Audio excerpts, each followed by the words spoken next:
में 1000 से ज्यादा भूकंप आ चुके हैं।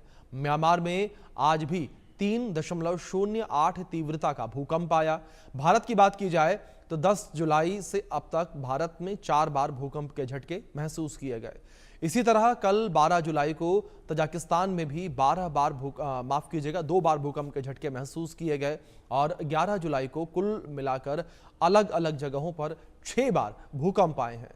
इसी तरह 6 जुलाई को दुनिया में 5 जगहों पर भूकंप आए और दिल्ली में 2 दिनों में 2 भूकंप के झटके महसूस किए गए। लोग दहशत में हैं। इस भूकंप ने दिल्ली में 1960 के बड़े भूकंप की याद दिला दी। दिल्ली डेंजर जोन 4 में आता है, जिसका मतलब ये कि यहां पर भूकंप का खतरा अधिक है। तो क्या ये माना जाए कि इस समय दुनिया किसी अज्ञात आने वाली आपदा के खतरे से जूझ रही है? क्या वाकई भविष्य में महासुनामी की मिस्ट्री छिपी हुई है?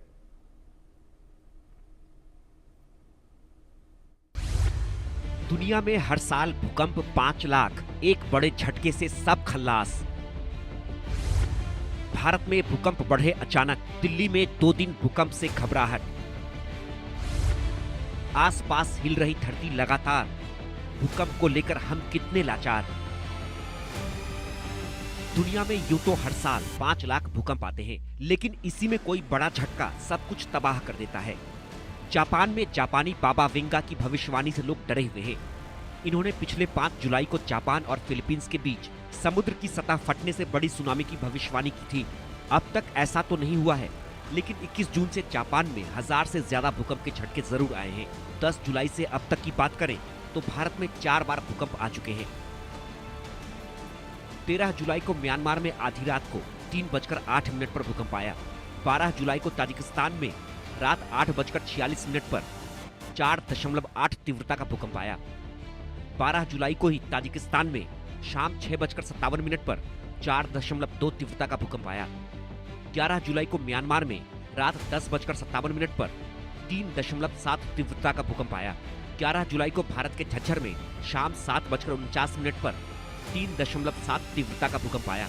इसी दिन जयपुर में शाम 7:44 पर 2.5 तीव्रता का भूकंप आया। इसी दिन इंडोनेशिया के सुमात्रा में भी शाम 6:15 पर 4.6 तीव्रता का भूकंप आया।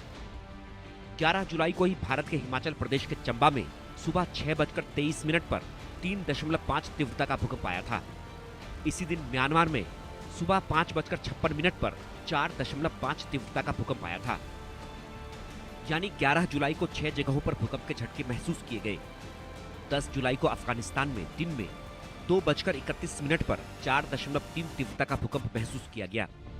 इसी दिन सुबह 9:04 पर झज्जर में 4.4 तीव्रता का भूकंप महसूस किया गया।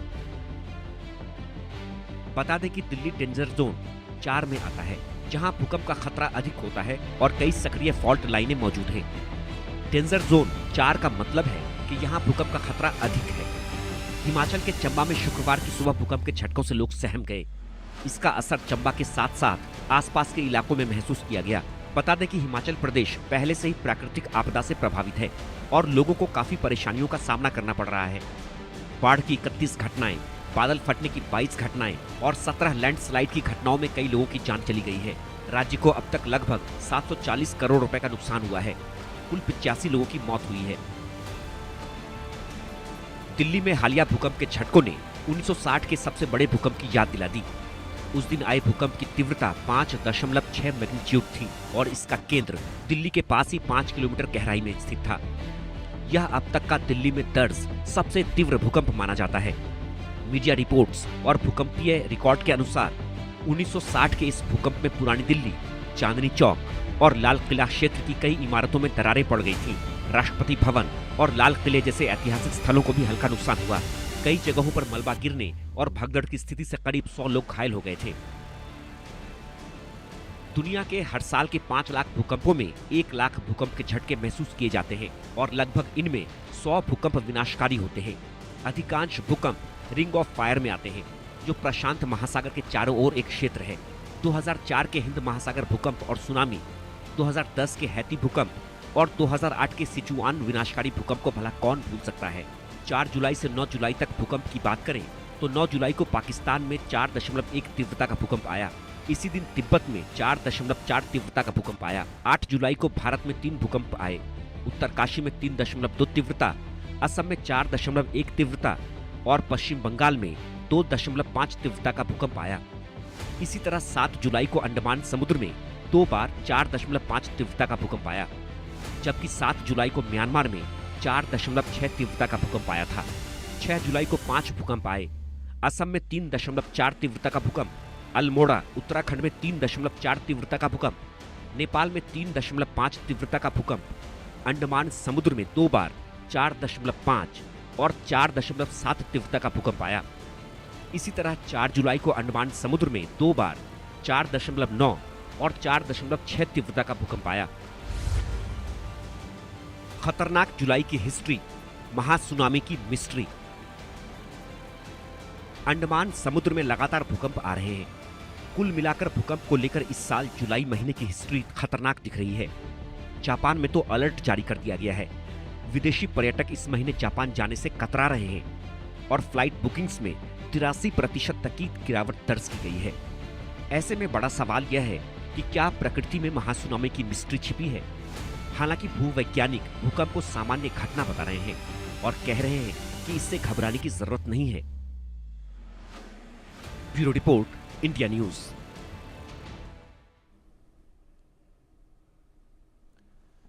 तो इस विषय पर बातचीत करने के लिए हमारे साथ 2 खास मेहमान जुड़े हैं, उनका परिचय मैं आपसे करवा दूं। हमारे साथ वरिष्ठ भूवैज्ञानिक धीराज बनर्जी जी जुड़े हैं और हमारे साथ लखनऊ यूनिवर्सिटी के पूर्व डीन प्रोफेसर विभूति राय जी जुड़े हैं। आप दोनों मेहमानों का बहुत स्वागत है। और इस चर्चा की शुरुआत धीराज जी मैं आपसे करना चाहूँगा, क्या जो परिस्थितियाँ लगातार देखने को मिल रही हैं और जिस तरीके से लगातार एक बड़ा बदलाव ये देखने को मिल रहा है दुनिया के अलग अलग हिस्सों में, इन्हें देखने के बाद धीराज जी क्या ये कहना पॉसिबल है या ये कह सकते हैं कि पृथ्वी पर एक बड़ा संकट मंडराने लगा है? There is no sound, आवाज नहीं आ रही है। चलिए धीराज जी तक हमारी आवाज नहीं पहुंच, धीराज जी आप तक आवाज पहुंच रही है मेरी?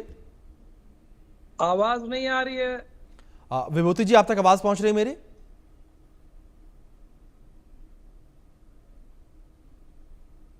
चलो लगता है कुछ तकनीकी खामी है जिस वजह से हमारे जो मेहमान जुड़े हैं उन तक हमारी आवाज नहीं पहुंच पा रही। हम इस तकनीकी खामी को दुरुस्त करने का प्रयास करते हैं। लेकिन इस बीच जिस तरीके से ये पूरी जानकारी निकलकर सामने आ रही है लगातार, अगर पूरी दुनिया को लेकर बात करें, कई सारी भविष्यवाणियां यहां पर की गई हैं कि इस वक्त दुनिया पर संकट मंडरा रहा है और दूसरी ओर लगातार इसको लेकर कई सारी चेतावनियां जो हैं वो भी जारी की गई हैं, कई सारी भविष्यवाणियां जो हैं वो जारी की गई हैं। इसको लेकर कई सारे लोगों में डर का माहौल जो है वो भी देखने को मिल रहा है। लोग जो हैं वो घबराए हुए हैं, महासुनामी को लेकर लोग घबराए हुए हैं, भूकंप के झटके जिस तरीके से बार बार सामने आ रहे हैं उससे भी लोग घबराए हुए हैं और लोगों को ये लग रहा है कि जिस तरीके से भूकंप के झटके लगातार आ रहे हैं इसकी वजह से एक महाभयंकर तबाही दुनिया पर आ सकती है, मानव जीवन संकट में है। ऐसे भी कई सारे यहाँ पर मिस्ट्री जो है चलती नज़र आ रही है, लगातार कई सारी थ्योरी जो है वो चलती हुई नज़र आ रही है। लेकिन जाहिर तौर पर जिस तरीके से बार बार भूकंप के झटके ये महसूस किए जा रहे हैं, ये अपने आप में एक सोचने वाली बात। आखिर ये भूकंप के झटके बार बार क्यों आ रहे हैं? आखिर क्यों भूकंप के मामलों में तेज़ी आई है? भूकंप को लेकर बात करें तो भूकंप से ही सुनामी भी रिलेट करती है, क्योंकि भूकंप आने के बाद सुनामी के आने का जो खतरा है वो कहीं ज़्यादा बढ़ जाता है। भूकंप के बाद सुनामी आने की संभावनाएं बहुत ज़्यादा हो जाती हैं और बार बार भूकंप आ रहे हैं तो उससे सुनामी को भी जोड़कर देखा जा रहा है कि सुनामी आ सकती है और ये सुनामी जो है अपने साथ महातबाही ला सकती है। तो ऐसी कई सारी यहाँ पर भविष्यवाणियाँ जो हैं वो भी की गई हैं। बाबा वेंगा को लेकर बात करें तो उनके द्वारा जो है भविष्यवाणी की गई है। तो यहाँ पर धरती पर महाविनाश का खतरा जो है वो मंडरा रहा है। हाल ही में वैज्ञानिकों और खगोलविदों और जलवायु विशेषज्ञों की एक संयुक्त रिपोर्ट ने भी पूरी दुनिया को चिंता में डाल दिया। इस रिपोर्ट में कहा गया कि अगर वैश्विक स्तर पर पर्यावरण लापरवाही, युद्धों की आहट और अंतरिक्ष खतरों को नहीं रोका गया तो आने वाले कुछ दशकों में धरती पर महाविनाश जैसी स्थिति बन सकती है। इसको लेकर कई सारे पॉइंटर्स जो हैं वो भी वहाँ निकल कर सामने आए थे, जिसमें जलवायु परिवर्तन जो है उसका भी जिक्र किया गया कि जलवायु परिवर्तन भी इसके बीच एक बड़ा कारण बन सकता है। पृथ्वी का तापमान लगातार जिस तरीके से बढ़ रहा है और आर्कटिक की बर्फ पिघल रही है, महासागर गर्म हो रहे हैं और मौसम चक्र पूरी तरीके से बिगड़ चुके हैं। आईपीसीसी की रिपोर्ट के अनुसार अगर तापमान इसी तरीके से बढ़ता रहा तो 2050 तक कई द्वीप जलमग्न हो जाएंगे और करोड़ों लोग जलवायु शरणार्थी बन जाएंगे और करोड़ों लोग जो हैं इसका शिकार बनते हुए नजर आएंगे। दूसरी ओर सौर तूफान और अंतरिक्षीय खतरे का जिक्र भी किया गया है। नासा और ESA की रिपोर्ट में चेतावनी दी गई है कि आने वाले वर्षों में सूरज से उठने वाले शक्तिशाली सौर तूफान पृथ्वी के संचार तंत्र, बिजली ग्रिड और सैटेलाइट्स को तबाह कर सकते हैं। इसके अलावा 2036 में एस्ट्रॉइड्स के पृथ्वी के नजदीक से गुजरने की भविष्यवाणी ने भी लोगों को डरा के रखा हुआ है। यानी कि महाविनाश को लेकर एक नहीं कई सारी भविष्यवाणियां की गई हैं और कई जगहों पर जिक्र किया गया है कि महाविनाश धरती पर देखने को मिल सकता है। तो दूसरी ओर मानव निर्मित खतरे का भी जिक्र यहां पर किया गया है। जैविक युद्ध और AI का अंधा प्रयोग भी कहा गया है। वैज्ञानिक मानते हैं कि इस तरीके से पृथ्वी के ऊपर एक बड़ा खतरा जो है वो देखने को मिल सकता है और मानव जीवन के ऊपर भी कई बार सवाल उठते हुए नजर आते हैं कि अगर इतना बड़ा खतरा अगर पृथ्वी के ऊपर आएगा तो क्या मानव जीवन बचेगा या पृथ्वी पर सब कुछ समाप्त हो जाएगा? क्या ये वो समय है जब एक महाविनाश देखने को मिलेगा? रिपोर्ट्स में यह कहा गया है कि आज या कल इस तरीके से स्थितियां नहीं बनेंगी, लेकिन हाँ, आने वाले दशकों में ऐसी स्थिति बनती हुई नजर आएगी। और जैसे ही ये रिपोर्टें निकलकर सामने आई हैं, ये रिपोर्ट्स में दावा किया गया है, लोग डरे सहमे नजर आ रहे हैं, लोग हैरान परेशान कई जगहों पर नजर आ रहे हैं।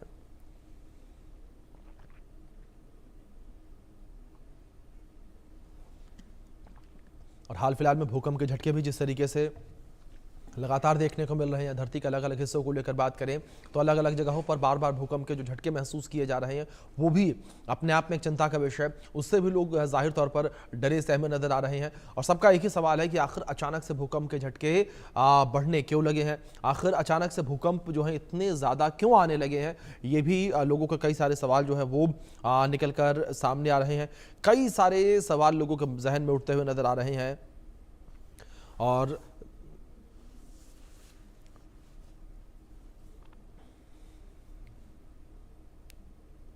चलिए कुछ और जानकारियां ग्राफिक्स के माध्यम से आप तक हम पहुंचाते हैं कि देश दुनिया में लगातार भूकंप के झटके क्यों महसूस किए जा रहे हैं। 21 जून से जापान में हजारों भूकंप जो है वो महसूस किए गए हैं।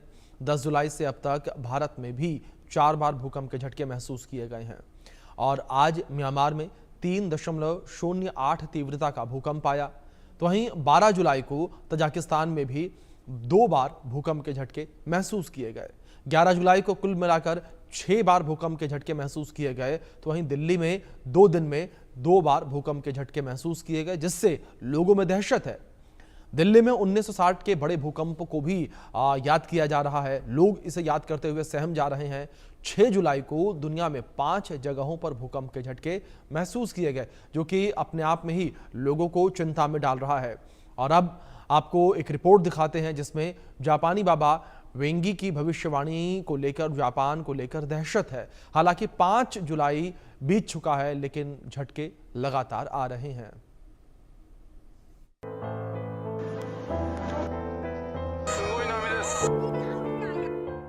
जापान में 2011 का तोहोकू विनाश, बाबा वेंगा की सच हुई थी बात।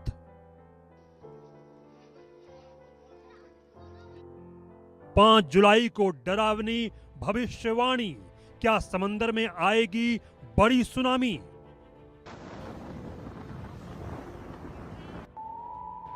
जापान की धरती लगातार कांप रही है, जिसकी वजह से वहां के लोग बेहद डरे हुए हैं। इसी बीच बाबा वेंगा की भविष्यवाणी ने लोगों की चिंता को और ज्यादा बढ़ा दिया है। इस भविष्यवाणी में दावा किया गया है कि 5 जुलाई को सुनामी आने वाली है। बता दें कि 21 जून से अब तक 1000 से ज्यादा भूकंप जापान को झकझोर चुके हैं। कुछ झटके इतने तेज थे कि घरों की दीवारें चरमराने लगीं। इन झटकों की वजह से एक बार फिर से सोशल मीडिया पर बाबा वेंगा का graphic novel the future I saw चर्चा में आ गया है। फट जाएगी समुद्र की सतह, 2011 से 3 गुना ज्यादा कहर। सबसे पहले जानते हैं कि बाबा वेंगा की भविष्यवाणी आखिर क्या है। जापानी बाबा वेंगा रियो तात्सुकी ने 1999 में प्रकाशित अपनी graphic novel the future I saw में भयावह भविष्यवाणी की थी।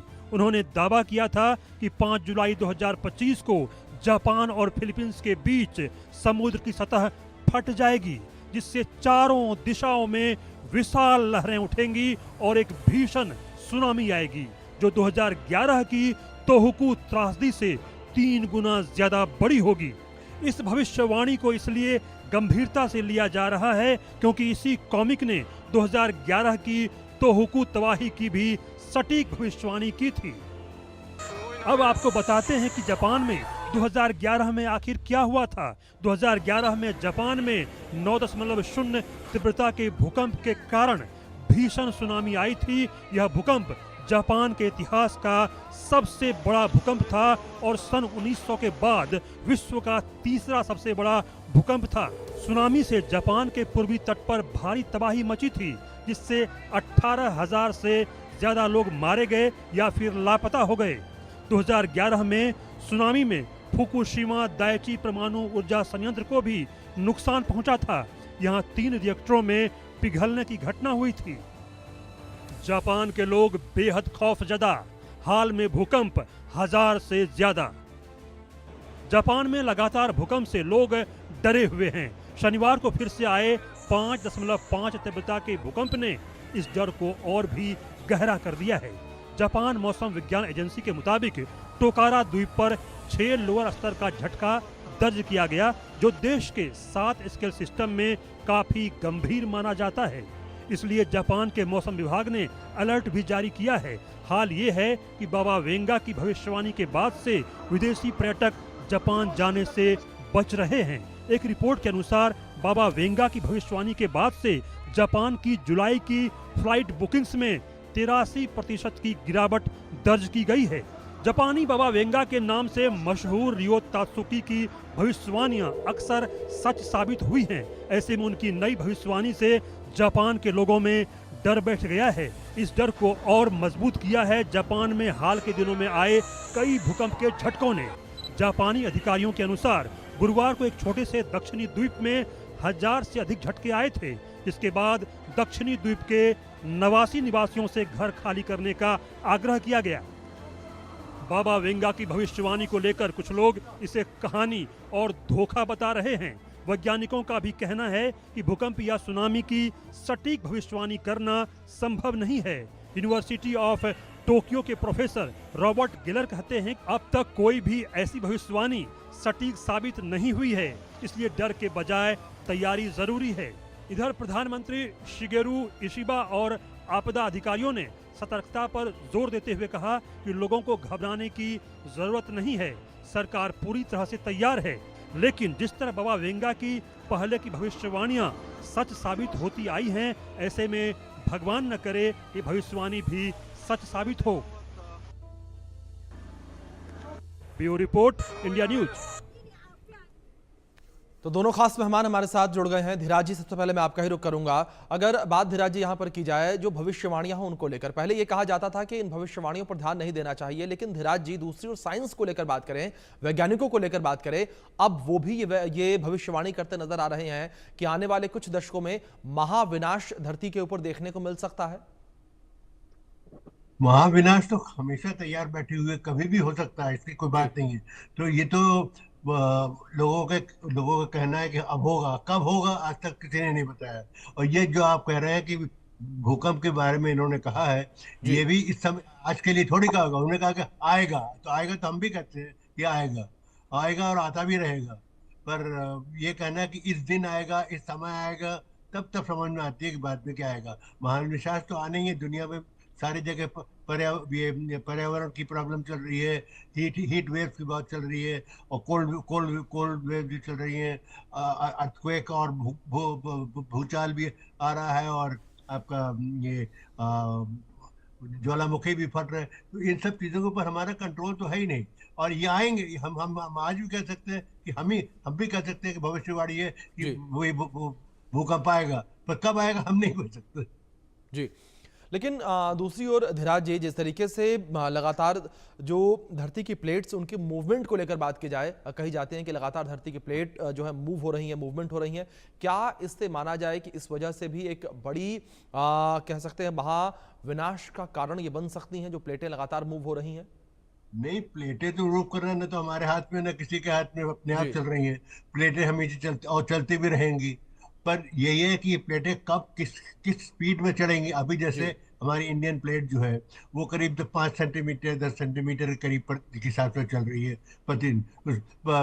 पर यह ऐसा है कि इससे ये कभी बढ़ेगी या कम घटेगी ये तो कोई बता नहीं सकता। अभी तक कोई हमारी विज्ञान ने ऐसी तरीके निकाली नहीं है कि जो बताए कि ये प्लेट की मूवमेंट जो है वो घटेगी या कमेगी और कब होगी।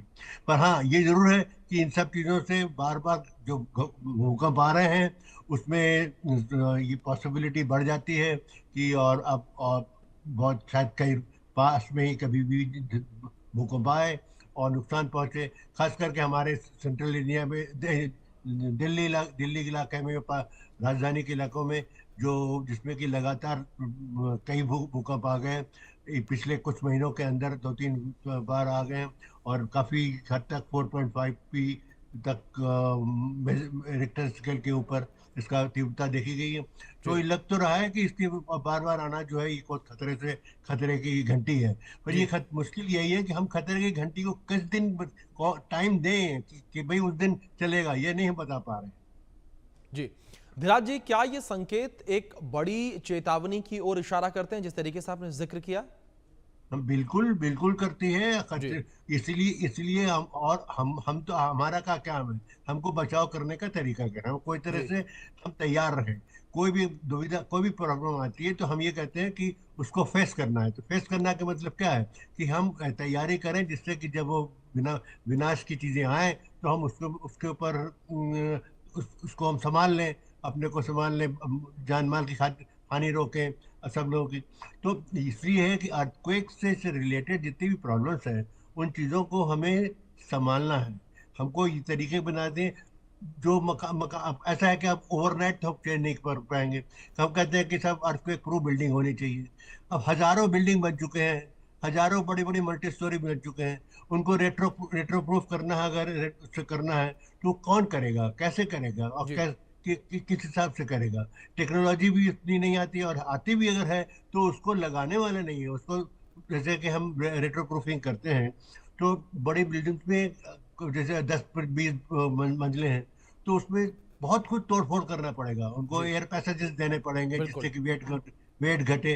तो इन सब चीजों की वजह से ओवरऑल देखने की बात है कि कैसे होगा ये, जी इसकी प्लानिंग होनी चाहिए। और इसकी जी प्लानिंग जो है वो एक्टिवली होनी चाहिए जी अभी भी। और लोगों को जानकारी भी दी जानी चाहिए जी कि कैसे क्या होता है। अभी जी तो एक बिल्डिंग गिरती है तो उसमें ही 10 आदमी मर जाते हैं। अरे उसमें तो जब हजारों बिल्डिंग जी गिरेंगे तो लाखों लोग मरेंगे। बिल्कुल। इस बीच हमारे साथ प्रोफेसर विभूति राय जी भी जुड़ गए हैं। विभूति जी, मैं आपका रुख करूंगा। विभूति जी, जिस तरीके से लगातार ये भविष्यवाणियां की जा रही हैं, पहले जिस तरीके से बाबा वेंगा की भविष्यवाणी को जिक्र करें लेकर, या किसी ऐसे ज्योतिष के वैज्ञानिक को लेकर जिक्र किया जाए तो विज्ञान उसको मानने से इनकार कर देता था। लेकिन अब जिस तरीके से वैज्ञानिकों की ही रिपोर्ट निकलकर सामने आ रही है और इन रिपोर्ट्स में ही ये दावा किया जा रहा है कि पृथ्वी पर बड़ा संकट जो है वो आने वाला है। विभूति जी, आपका पहला रिएक्शन क्या होगा? आप किस तरीके से जो ये चेतावनियां सामने आ रही हैं उन्हें देखते हैं?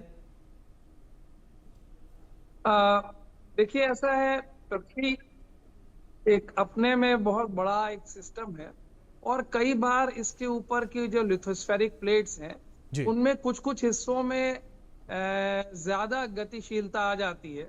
और जैसा कि आपका मैं डेटा देख रहा था कि इंडियन प्लेट में इधर कुछ ज्यादा गतिशीलता दिख रही है और हाल के जो बहुत सारे भूकंप आए हैं वो ज्यादातर इंडियन प्लेट पर ही स्थित हैं। जी अब जहां तक प्रश्न है कि पूरी दुनिया में क्या हो रहा है, तो भूकंप का आना, सुनामी का आना एक निरंतर होती हुई प्रक्रिया है और इसको रोका नहीं जा सकता, इसको पूर्व में अनुमान नहीं लगाया जा सकता कि कुछ क्षणों पहले आपको अनुमान लग जाए। ये जरूर है कि पूरे पृथ्वी के ऊपर जहां जहां पर ये इस तरह के भूकंप आते हैं उनकी मॉनिटरिंग होती है और कोई 4-5 मिनट में पता चल जाता है पूरी दुनिया को कि कहां पर भूकंप आया, वो कितनी उसकी मैग्नीट्यूड था और वो कितनी गहराई पे था, और जिस क्षेत्र जी। में ज्यादा भूकंप आते हैं वहां के लोगों को सचेत किया जाता है। जी। अभी जो दिल्ली में 2 भूकंप आए, दिल्ली उसके आसपास झज्जर एरिया में, झज्जर जी। करीब 9-10 किलोमीटर ही दूर है, बहुत दूर नहीं है। तो उसके लिए जो भूगर्भीय संरचनाएं हैं उसके लिए हम लोग जो एक जियोलॉजिकल या